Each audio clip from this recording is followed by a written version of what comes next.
হায় রে, আরও যে কত কি দেখতে হবে। এই ঘটনাটির ছেলেটা ইয়াং, আর মেয়েটার হাতে অবশ্যই শাঁখা দেখতে পাচ্ছেন। মেয়েটা হচ্ছে 2 বাচ্চার মা। ভাবতে পারেন যে আসলে প্রক্রিয়া একটা মানুষকে কত দূর পর্যন্ত নিয়ে যেতে পারে।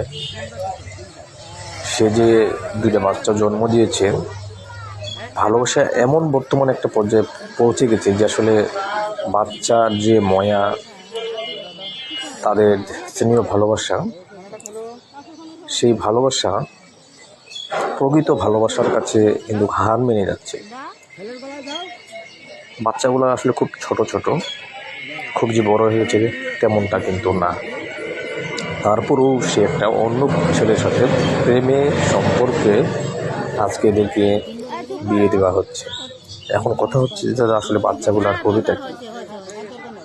এই প্রশ্নটা যদি তার মাকে, মানে এই মেয়েটাকে বা এই ছেলেটাকে করা হয়, এই প্রশ্নের উত্তরটা কিন্তু আসলে কেউ দিতে পারবে না। এই জন্য যে আসলে এগুলা কেমনে যে কি হয়, বাচ্চাগুলোকে দেখে সে এখন অন্য ঘরে চলে যাবে, বাচ্চাগুলোর এদিকে কী হবে।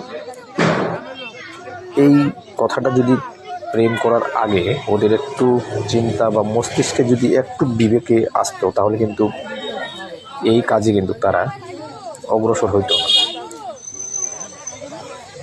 যাই হোক, যেটা ঘটে গেছে, পরিস্থিতি